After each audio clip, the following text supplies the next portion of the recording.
3 போடலாம். போட்டா இப்ப V0 எப்படி வரும்? cos alpha minus pi by 3 சக I sin alpha minus pi by 3 வரும். இந்த alpha minus pi by 3 எப்படிப்பட்ட கோணம்? நேர்கோணமா மறைக்கோணமா? மறைக்கோணம். alphaன்றது pi by 3 விட சின்னது. அப்ப alpha minus pi by 3 மறைக்கோணமா இருந்தால் இந்த சிக்கலெண் எந்த இடத்துல வந்திருக்கலாம்? x அச்சுக்கு கீழே வரும்ன்றது விளங்குதா இல்லையா? விளைஞ்சோ. அப்ப பருமன் மாறலாட்டி இந்த நீளம் தான் r. அப்ப இவரை மையமா வச்சு இவரை ஆரையா வச்சு நான் ஒரு வட்டம் வரைகிற நேரம் அந்த வட்டத்தின் பரிதியில ஏதோ ஒரு புள்ளியில தான் உங்களோட z பார் ஒமேகா வரும்ன்றது விளங்குதா இல்லையா? பருமன் ஆறு தானே. இப்ப பருமன் ஆறாக இருந்தா இங்க உற்பத்தி தூரம் ஆறாக வந்திருக்கேன். அப்ப இந்த நீளம் தான் z பார் w நீளம். சரிதானே? அப்ப இவரை நீங்க ஆரையா வச்சு ஒரு வட்டம் வரைகிற நேரம் இந்த மாதிரி வட்டம் வரும்.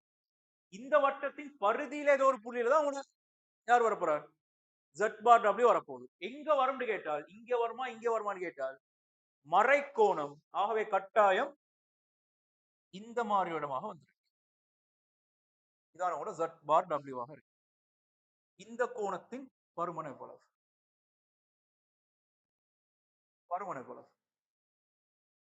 alpha minus pi by 3 பருமன் எவ்வளவு? பருமன் எவ்வளவு? pi by 3 minus alpha. இந்த alpha minus pi by 3 மறைக்கோணம். இது minus pi by 6 மாதிரி. பருமன் கேட்டா எவ்வளவு சொல்லுவீங்க? pi by 6 தான் கொடுத்துருங்க. இந்த கோணத்தின் அளவு எவ்வளவு? ரைட்?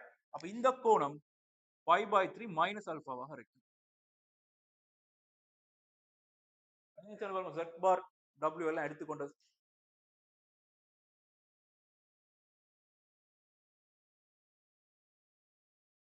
முடியல.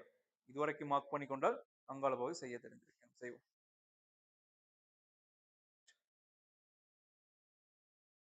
குறித்து z மைனஸ் w மட்டுன்றது ஏன் 1 மைனஸ் z பார் w மட்டும் சமன் என கேத்திர கணித முறையாக கவனமா யோசிங்க. நல்லா யோசிச்சு சொல்லுங்க.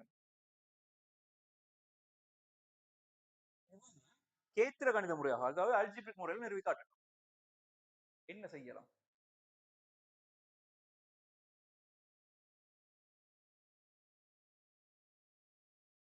இந்த அமைப்பு முறையில நிறுவி காட்டணும்.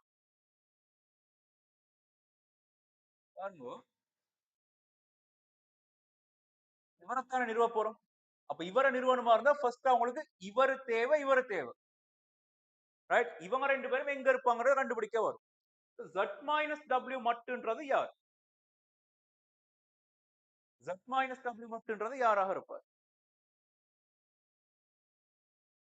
இந்த நீளமா இல்லையா? அப்படிதானே? z-க்கும் w-க்கும் இடைப்பட்ட தூரம் தான் யாரு? z மைனஸ் w மட்டும். அதே மாதிரி 1 மைனஸ் w z பார் மட்டுன்றது யாரு? இவருக்கும் இவருக்கும் இடைப்பட்ட தூரம். அப்ப இந்த நீளமும் சமண்டு காட்டிட்டால் கணக்கு முடிஞ்சல்ல. கேத்திர கணித முறை நிரூபித்தோம். z மைனஸ் w மட்டுன்றது இவர். 1 மைனஸ் z பார் w மட்டுன்றது இவர்.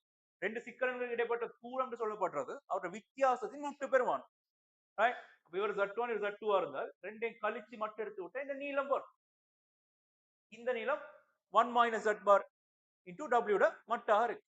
அப்ப இப்ப நீங்க நிறுவ போறது இந்த நீளமும் சமண்டு தான். ரைட்? அமைப்பு கொஞ்சம் எடுங்க. பேர் வைப்பமே. O A B C Dன்ற மாதிரி நீங்க நிறுவ போறது AD சமன் BCன்ற மாதிரி. யோசிங்க எப்படி எல்லாம் நிறுவலாம். லேசா விடுவோம். அவ்வளவு கஷ்டம் இல்லை. என்ன செய்யலாம்? என்ன செய்யலாம்?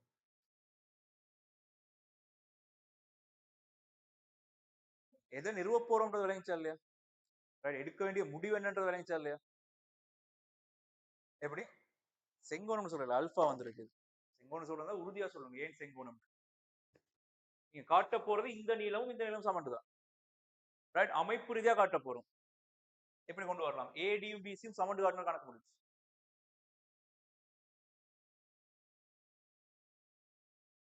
யோசிக்கணும். இதுக்காக ஓட வருத்தம் சிக்கலன் இல்லை. எப்படி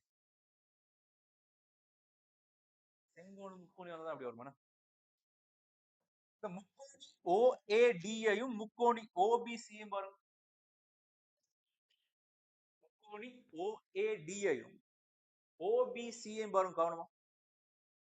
ODன்ற நீளத்துக்கு சமனான நீளம் யாரு? OBCன்ற முக்கோண நீளம். Cன்ற நீளம். ரைட். அதே மாதிரி இந்த கோணம் எவ்வளவு? π/3 மைனஸ் ஆல்பா. அதுக்கு சமனான ஒரு கோணம் இவன். சரி. OA என்ற நீளத்துக்கு சமனான இவரில் உள்ள பக்கம் யாரு? OBன்ற நீளம். இப்ப இந்த ரெண்டு முக்கோணையும் பத்தி என்ன சொல்லலாம்? ஒருங்கிசையான முக்கோணம். பக்கம் கோணம் பக்கம் பக்கம் கோணம் பக்கம். ஒருங்கிசையமா இல்லையா?